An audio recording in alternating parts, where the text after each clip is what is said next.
ఐటీలో ఎంట్రీ కావాలా? Trainee software engineer గా అజా కోడింగ్ ట్యూటర్ లో 2 వీక్స్ ట్రయల్ పీరియడ్ లో వెంటనే చేరండి.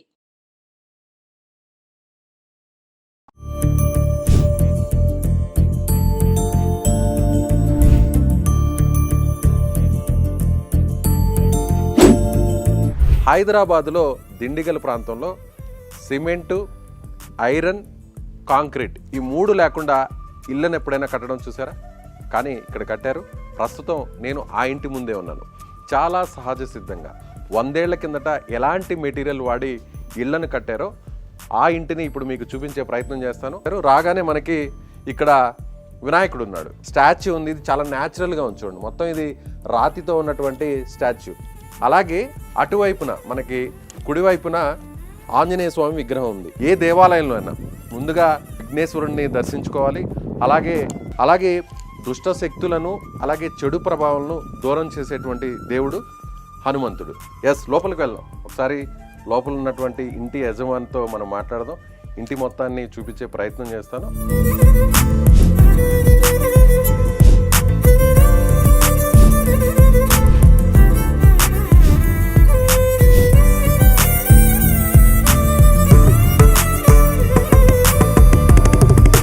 అండి మేడం, హౌస్ ఓనర్ని ఇంటి యజమాని పిలుస్తారా? హౌస్ ఓనర్ నేనేనండి. మీరేనా? అవునండి. ఓ చూసారా, నిజంగా ఒక తెలుగు వారిది అనుకున్నాము, కానీ ఇక్కడ చూస్తే మాత్రం మేడం ఫారినర్ లా ఉన్నారు. కానీ అచ్చ తెలుగు ఆడపడుచులాగా మహిళలాగా చీర కట్టుకుని ఉన్నారు. చాలా స్పష్టంగా తెలుగు మాట్లాడుతున్నారు మేడం. మేడం, ఏ కంట్రీ నుంచి ఇండియాకి వచ్చారు మీరు? నేను ఫిన్లాండ్ నుంచి వచ్చాను. సో ఎన్ని సంవత్సరాల కిందట వచ్చారు? నేను ఇక్కడికి వచ్చి ఒక 16 సంవత్సరాలు అయింది. సో విండోస్ కూడా ఓపెన్ గా ఎయిర్ రావడానికి చాలా పెద్ద విండోస్ ఉన్నాయి. డోర్స్ కానీ అన్నీ కూడా చాలా. అలాగే కర్టన్స్ కూడా రకరకాల డిజైన్స్తో కర్టన్స్ ఉంటాయి, కానీ చాలా సింపుల్గా పాతకాలంలో ఏ విధంగా సిల్క్తో ఆ క్లాత్ను వాడతారో అలాంటి సింపుల్గా కర్టన్స్ ఉన్నాయి.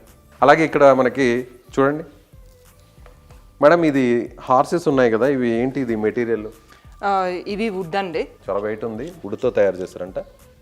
ఎక్కడ ఇది లోకల్ గానే దొరికిందా లేదా బయట నుంచి తెప్పించా? ఇది బయట నుంచి తెప్పించాము. ఇవి రాజస్థాన్ డిజైన్ లో అనుకుంటా. రాజస్థాన్ డిజైన్, రాజస్థాన్ నుంచి వచ్చాయి. సో ఇక్కడ ఇంకొక ఇంపార్టెంట్ విషయం, భగవద్గీత. చాలామందికి ఇప్పుడున్న జనరేషన్కి అసలు ఓన్లీ స్కూల్స్లో కాలేజెస్లో ఉన్న బుక్స్ తప్ప భగవద్గీత అనేది చాలామంది పిల్లలకి తెలియదు. కానీ ఇక్కడ చాలా సాంప్రదాయంగా చాలా సింపుల్గా ఉన్నారు ఈ ఫ్యామిలీ. చదివారా మేడం మీరు భగవద్గీత? నేను కొంతవరకు చదివాను, ఫుల్గా చదవలేదు. కానీ మా అత్తగారికి చాలా ప్రేమ. అసలు ఇలాంటి ఇల్లు జనరల్గా మనం సినిమాల్లో చూస్తుంటాం, చిన్నప్పుడు ఎప్పుడో పూర్వీకుల దగ్గర చూస్తుంటాం. కానీ ఇలాంటి టైంలో ఈ టైంలో అసలు ఎవరు కూడా ఇలాంటి ఇళ్ళని చూడరు. మేడం, ఇలాంటి ఇల్లు సినిమాల్లోనే చూస్తుంటాం. అసలు ఎలా అనిపించింది మేడం మీకు ఇలా ఇల్లు కట్టాలని? ఇలా ఇల్లు కట్టాలని మాకు చాలా రోజుల నుంచి ఐడియా ఉంది. అండ్ సినిమా వాళ్ళు కూడా వచ్చారు ఇక్కడ, షూటింగ్ చేశారు. Hit 2 cinema. హిట్ 2 సినిమా అడవి శేషుది. అవునండి, అడవి. ఈ ఇంట్లో, ఇదే ఇంట్లో. ఓ ఎస్, నాకు మొదటి నుంచి అనిపిస్తా ఉంది ఎక్కడో చూసాను హిట్ 2 మూవీలో ఇల్లు మొత్తం. అంటే ఆ ఇంటి సీన్స్ అన్ని ఇక్కడే చేశారా? ఇక్కడ చాలా సీన్స్ చేశారు. ఎక్కడెక్కడ చేశారు మేడం? ఒకటి అక్కడ మా వంటింట్లో చేశారు. వంటింట్లో చేశారా? ఇక్కడ ఈ టేబుల్ దగ్గర చేశారు. డైనింగ్ టేబుల్ దగ్గర చేశారు. అటు సైడ్ ఇక్కడ కోర్ట్ యార్డ్ లో ఒక పాత రికార్డ్ చేశారు. సాంగ్ కూడా ఓకే, హిట్ 2 మూవీలో ఉండే సాంగ్ అంతా కూడా ఇక్కడే షూట్ చేశారు. ఊరికే సాంగ్ ఉంది చూసారా? ఆ సాంగ్ మొత్తం ఇక్కడే షూట్ చేశారు. ఎన్ని రోజులు షూట్ చేశారు మేడం? ఒక 10 రోజుల వరకు చేశారండి. అంటే ఇంటిని చూశాక వాళ్ళకి ఇక్కడే తీయాలనిపించిందా, లేదంటే మీరేమన్నా వాళ్ళకి ఫొటోస్ పంపించడం అలా జరిగింది? డైరెక్టర్ ఆయన లేదా ఆయనకి తెలిసిన వాళ్ళు ఇక్కడ చుట్టుపక్కల డ్రైవింగ్ లో ఉంటే వాళ్ళకి రోడ్ మీద నుంచి ఇల్లు కనబడింది. వాళ్ళు వచ్చి కనుక్కున్నారు ఇది ఏమిటి, ఇల్లు ఎలా ఉందో. ఆ తర్వాత వాళ్ళు ఫొటోస్ తీసి వాళ్ళ సినిమా వాళ్ళకి చూపించారు. ఇలా ఈ ఇల్లు ఉంది, ఇలా కొంచెం స్పెషల్ టైప్. ఆ తర్వాత మళ్ళా డైరెక్టర్కి ఇంట్రెస్ట్ పుట్టింది ఇక్కడ షూటింగ్ చేయాలని, శైలేష్ కొలన్ గారికి. ఓకే, మరి హీరో హీరోయిన్ అందరూ డైరెక్టర్స్ అందరూ ఇక్కడే ఉన్నారు? ఇక్కడే ఉన్నారా? అంటే వాళ్ళు పొద్దున్న వచ్చి సాయంత్రం వెళ్ళేవారు. మేడం, ఈ డిజైన్ అంతా మీరు మీ ఇష్టంతో కట్టారా, లేదా సార్ ఇన్వాల్వ్మెంట్ ఏమైనా ఉంటుంది? ఇది మొత్తం సార్ ఇన్వాల్వ్మెంట్ అండి. సారే డిజైన్ ఇచ్చారు. ఆ తర్వాత మా ఆర్కిటెక్ట్ ఇలాంటి ఇల్లు చాలా సంవత్సరాల నుంచి ఆయనకి కట్టాలని ఉండింది. డ్రీమ్. ఇంకొక విషయం ఏంటంటే ఇక్కడ లోపలికి వస్తుంటే నేను చల్లగా ఉంది కాళ్ళకి. అంటే ఎందుకంటే ఇక్కడ మనం ప్లాట్ఫామ్ ఒకసారి చూస్తే పాతకాలంలో మనకి నాపరాలు ఉన్నాయి చూసారా, అంతే. ఎలాంటి టైల్స్ కానీ మార్బుల్స్ కానీ గ్రానైట్ కానీ ఎక్కడా వాడలేదు. 100 ఏళ్ల కిందట వాడేటువంటి ప్లాట్ఫామే ఇది. సో మరొక విషయం ఏంటంటే రాగానే ఇక్కడ మనకి ఒక రాతి స్తంభం కనిపిస్తుంది. మొత్తం స్టోనే, ఇది కంప్లీట్గా స్టోనే. దీని మీద వుడ్తో తయారు చేసిన గణేష్ విగ్రహం కూడా ఇక్కడ కూడా ఉంది. అంటే ఎదురుగా ఎవరైనా వచ్చినా ఇంట్లోకి వారికి నేరుగా గణేశుడే వెల్కమ్ చెప్తున్నారనమాట. అలాగే ఇక్కడికి వస్తే ఇంకొక విచిత్రం ఏంటంటే మనకి చూడొచ్చు, ఎక్కడైనా కూడా మనకి ఏ ఇంట్లో అయినా కూడా పిల్లర్స్ ఉంటాయి, కాంక్రీట్తో తయారు చేసిన పిల్లర్స్ ఉంటాయి. కానీ ఇక్కడ కంప్లీట్గా స్టోన్తో ఉంది చూడండి, కంప్లీట్గా. మేడం మొత్తం ఇది స్టోనేనా? అవునండి, ఇది మొత్తం స్టోన్. ఈ పిల్లర్స్ మేము తమిళనాడు నుంచి, మహాబలిపురం నుంచి, తమిళనాడు నుంచి, మహాబలిపురం నుంచి అక్కడి నుంచి తెప్పించాము. ఓ, అంటే మహాబలిపురం చాలా ఫేమస్, అక్కడ శిలలకు శిల్పాలకు చాలా ఫేమస్. అలాంటి చోట నుంచి తమిళనాడులోని మహాబలిపురం నుంచి ఈ స్టోన్స్ని, ఈ పిల్లర్స్ని తెప్పించారంట. ఇదంతా కూడా చూడొచ్చు సింగిల్ స్టోన్, ఇదంతా కూడా. ఇవి ఇలాంటి స్తూపాలు స్టోన్స్ మనకి ఎక్కడుంటాయంటే కేవలం దేవాలయాల్లోనే కనిపిస్తాయి, అవి కూడా పురాతన దేవాలయాలు. ఇది వరకు సిమెంట్ ఏమన్నా వాడారా దీని వరకు? ఇక్కడ సిమెంట్ అస్సలు సిమెంట్ వాడలేదు కాదు. మరి ఇదేంటి మేడం? ఇక్కడ మేము సున్నంతో కట్టాం. సున్నం మొత్తం మొత్తం సున్నం, ఎక్కడ కూడా సిమెంట్ లేదు, ఆర్సీసీ లేదు. అలా నచురల్ గా అంత కట్టేసాం. 100 ఏళ్ల కిందట ఎలాంటి మెటీరియల్ వాడారో ఎగ్జాక్ట్ గా అదే వాడారు. ఇక్కడ మనకి ఇటుకరాళ్ళు కనిపిస్తున్నాయి. ఆ ఇటుకరాళ్ళు కూడా ఎంత స్ట్రాంగ్ గా ఉన్నాయంటే, అలాగే సిమెంట్ వాడకుండా ఇటుక మీద పెట్టేటప్పుడు మనం జనరల్గా సిమెంట్నే వాడతాం. సిమెంట్ లేకుండా ఎలాంటి కన్స్ట్రక్షన్ ఇప్పుడు అసలు ఈ రోజుల్లో లేదు. కానీ సున్నం, పాతకాలంలో సిమెంటు లేని సమయంలో ఈ సున్నాన్ని వాడి ఇళ్లను కట్టేవారు. సో అదే పద్ధతిలో ఇప్పుడు దీన్ని కన్స్ట్రక్షన్ చేశారంటున్నారు. సో ఇంకా కూడా చూపించే ప్రయత్నం చేస్తాను మీకు, రండి. ఇక్కడ మనం కొన్ని షెల్ఫ్లను తీసుకొస్తుంటారు, చాలా చాలా కాస్ట్లీగా ఉండేటువంటి మెటీరియల్ తీసుకొచ్చి వుడ్ వర్క్ చేయిస్తుంటారు ఎక్కడికైనా కూడా. ఇప్పుడు ఎక్కడ వెళ్ళినా కూడా ఇంటీరియర్ అనేది ఇంటికి లక్షలు కోట్ల రూపాయలు కూడా ఖర్చు పెట్టి ఇంటీరియర్ చేయిస్తుంటారు. కానీ చాలా సింపుల్గా, చాలా న్యాచురల్గా స్టోన్స్ చూడండి ఎంత పెద్ద స్టోన్స్ ఉన్నాయి. వీటిని సున్నంతో పేర్చి ఇక్కడ ఒక గ్యాప్ లాగా వచ్చే విధంగా, అంటే ఒక షెల్ఫ్ లాగా వచ్చే విధంగా పెట్టి వాటిల్లో కూడా వుడ్తో తయారు చేసిన దేవుడి బొమ్మలు, వాటికి లైటింగ్ కూడా ఎంత సింపుల్గా అరేంజ్ చేశారో చూడండి. వాటికి పైన ఒక రాయి, కింద ఒక రాయి. ఇలాంటివి మనకి దేవాలయాల్లో కనిపిస్తుంటాయి, గుళ్ళల్లో కనిపిస్తుంటాయి. ఇలాంటి డిజైన్ అంటే పూర్వకాలంలో ఇలాంటి డిజైన్తో కట్టేవారు.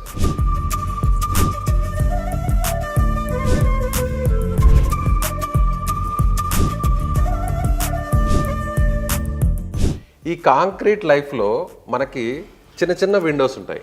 ఎక్కడ ఇంటి మధ్యలో గాలి వెలుతురు వచ్చే పరిస్థితి. కానీ ఇక్కడ ఇంటి మధ్యలో పాతకాలంలో మనం చాలా సినిమాల్లో చూస్తుంటాం, పైన నుంచి వెలుతురు వస్తుంటుంది, ఎండ పడుతుంటుంది, వర్షం పడుతుంది. ఆ వర్షం పడినటువంటి వర్షపు నీరంతా కూడా ఇక్కడ స్టోరేజ్ అవుతుంది. ఆ స్టోరేజ్ అయిన వాటర్ తర్వాత బయటకు వెళ్ళడానికి కూడా ప్రత్యేకంగా కొన్ని ఏర్పాట్లు చేశారు. మీ పిల్లలు ఇక్కడ ఆడుకుంటుంటారు మేడం వర్షం వస్తే? చాలా ఆడుకుంటారు. ఎంతమంది పిల్లలు ఉన్నారు మేడం మీకు? 4 పిల్లలు ఉన్నారు. ఏం చేస్తుంటారు పిల్లలు? మా పెద్ద పాప ఇప్పుడు 11th చదువుతుంది, రెండో పాప 10th, మా బాబు 7th. ఆ తర్వాత మా చిన్న పాప ఇంకా స్కూల్కి వెళ్ళలేదు. ఎంత పాప ఏజ్ ఎంత? చిన్న 2.5 అండి. 2.5 years. అన్నిటికంటే మరొక ముఖ్యమైనది కృష్ణుడి బొమ్మని ఇక్కడ పెట్టారు, స్టాచ్యూని. మేడం ఇది ఎక్కడి నుంచి తెప్పించారు? ఇది ఒడిశా నుంచి తెప్పించారు. ఒడిశా నుంచి తెప్పించారు. అంటే చూస్తుంటే పూరి జగన్నాథుడు టెంపుల్ స్టోన్ ఎలా ఉందో అలాంటి స్టోనే ఉంది. కరెక్టేనండి, ఎగ్జాక్ట్ గా ఒడిశాలో మనకి ఆ పూరి జగన్నాథుడి దేవాలయాన్ని కట్టినటువంటి రాతి ఎగ్జాక్ట్ గా ఇదే, ఆ రాయి. ప్రశాంతంగా ఇక్కడ కూర్చుంటే ఒక్కసారిగా మనసు చాలా నిర్మలంగా ఉంటుంది. పక్కనే తులసి కోట ఉంది, కృష్ణుడు ఉన్నాడు, చాలా ప్రశాంతంగా ఉంటుంది.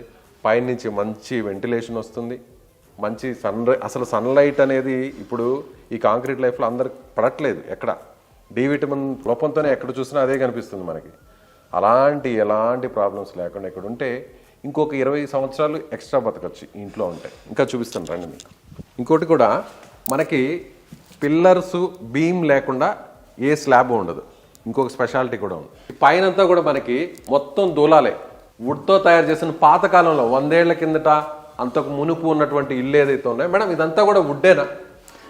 ఇది అంతా సాల్వుడ్ అండి. ఇది ఛత్తీస్గఢ్ నుంచి వచ్చింది.